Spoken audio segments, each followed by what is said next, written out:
why I came to Japan. Yeah, so I was offered the opportunity to come and stay and learn at the Kosen and get to experience Japanese culture, and so I just jumped at that opportunity.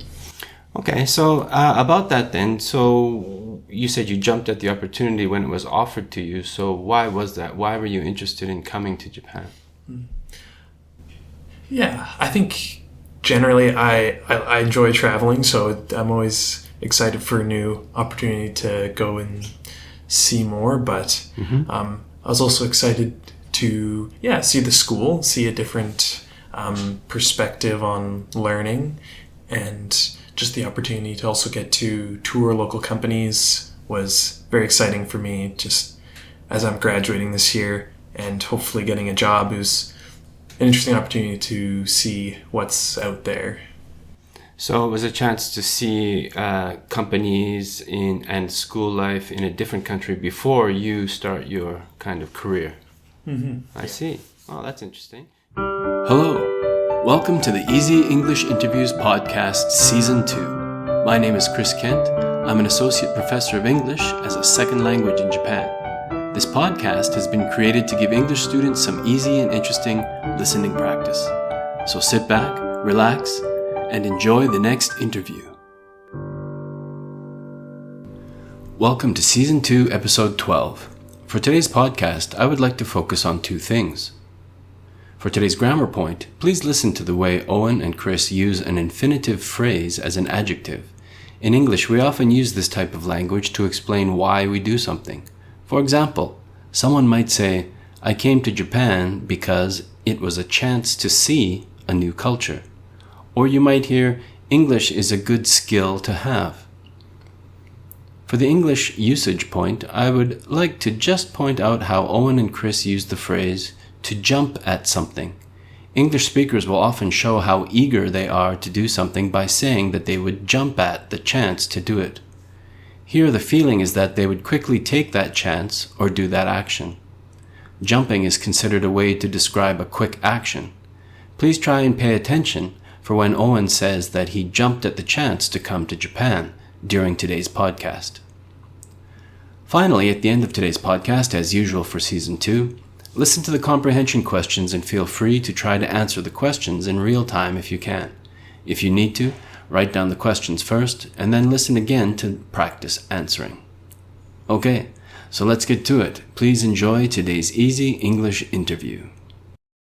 Okay, so good morning. Today I'm going to be talking to a special guest who's come all the way from Canada, and his name is Owen Dick. So can you tell everyone how old you are, where you're from, and why you're in Japan?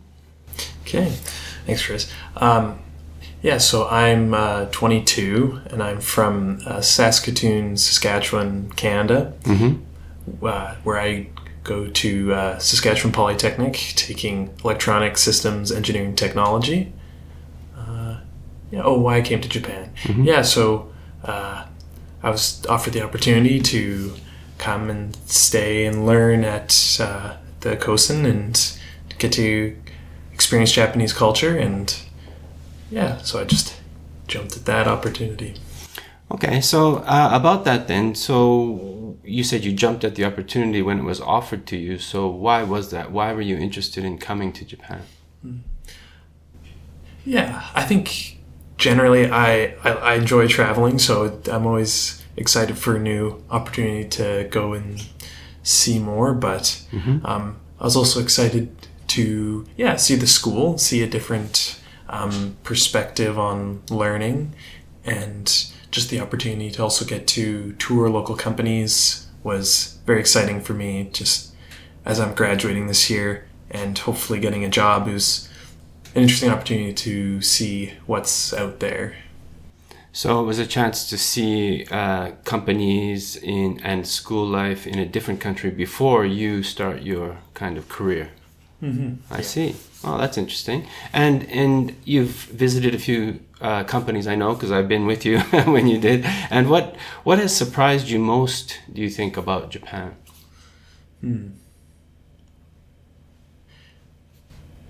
I don't know if I've been I've been too like surprised, but it's definitely stood out to me how ordered everything is. And I know that's definitely a stereotype, but it's just getting to see that all personally and just see how everything has a way it's supposed to work and how that all works together has been really, really interesting to get to experience rather than just hear about. Yeah, I think it's something a lot of people, when they first visit Japan, it's something that strikes them first, is how orderly things are, how on time everything is, how clean things are. That's definitely kind of a first impression. So, yeah. My next question is, on the other side, is there anything that you didn't like or something that was challenging or difficult for you? Yeah, I wouldn't say too much. I think, as I was saying, I enjoyed how streamlined it feels that the system is, even for people who don't speak Japanese or not super familiar with Japanese. So that made there be not too many of those hiccups along the way, which is good. Okay. Well, was there anything different or strange or funny story that happened to you while you were here? Well, different or strange. Well, I was told I needed to try the fermented soybean. Natto. Yes, and usually I've tried every strange thing I can along the way, and that one was too much for me. I think it's too much for a lot of foreign visitors. Yeah. I see. Okay, but the food otherwise has been okay. Oh, amazing! I love Japanese food before coming here, and I've enjoyed it a lot while I've been here. So good. So sometimes I notice when I visit other countries is that I get a bit homesick. So is there something that you have missed the most while you were here that you missed about Canada? Yeah, I think as someone I've traveled a fair bit and spent a fair amount of time away from home, I would say I'm probably more used to it than the average person. But generally, yeah, just being away from my people, I guess, stands out to me. Though it is manageable. It works out nicely for times that I'm able to have time to call, and prioritizing time for that has always been beneficial. Yeah, I noticed that too. I miss family the most, I think, when I'm overseas. Yeah. Okay. So how do you think this trip will have an effect on your future, if any? Yeah, well, for me, this trip has really happened at a very interesting time with me graduating in May, hopefully, should everything go well. I'll need to be finding a job, and just going through a bunch of companies and touring has really, I think, pushed that thought forward that I need to really be on top of that and thinking about that. And I think, getting to see a few places has really made me think about and give me a good idea of what my priorities are. And so maybe not something necessarily too specific to Japan, but just generally for me. Do you think you would ever want to come back to Japan in the future, like just on a holiday or a visit? Oh, definitely, yes. I really enjoyed my time and would love to see some of the more remote parts of the country, the places that not everyone goes and sees. Right. Yeah, well, the good thing about Japan is that it's very easy to travel. I think you can, because of the trains, you can easily get to any part of Japan you want to go to. Some things off the beaten path, you need a car, but generally speaking, public transport is very convenient here. Yeah. Okay, my last thing to ask you is, do you have any message for students who are studying English? This podcast is listened to by English as a second language learners. So do you have any message, something as someone who has gone through the education system in Canada and is about to join the professional workforce, do you have any kind of advice or message for them?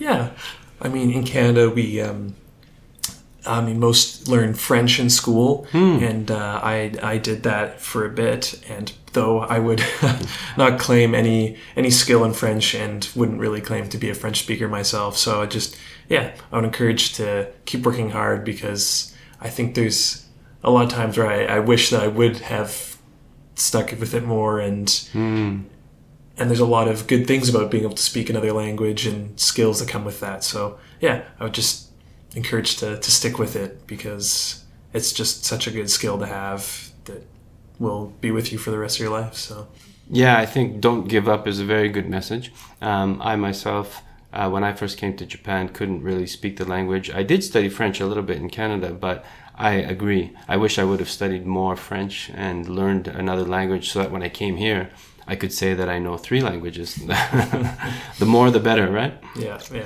All right, Owen, well, thank you very much. And I hope that the rest of your trip goes as well as the first part has gone. And I hope you have a safe trip back to Canada. Yes, thank you, Chris.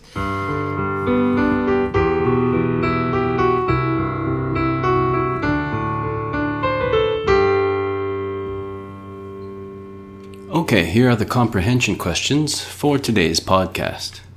Number 1. How old is Owen? Number 2. What does he generally enjoy doing? Number 3.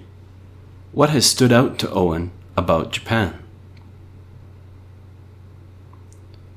Number 4. What food was Owen told to try in Japan?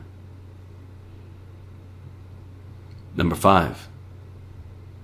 Did Owen like Japanese food before he came to Japan?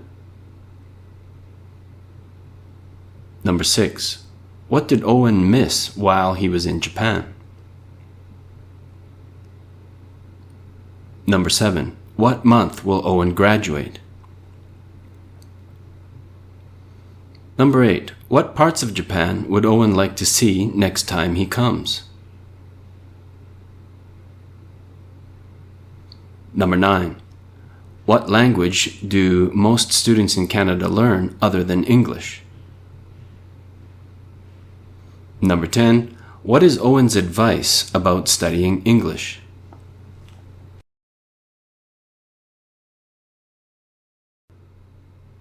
Well, I hope you enjoyed that interview with Owen Dick, and I would like to say thank you very much for listening.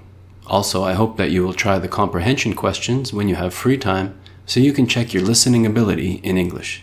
And please, if you would like to be notified by email whenever a new podcast is up, please become a subscriber at kjkentmsed.substack.com. That's kjkentmsed.substack.com.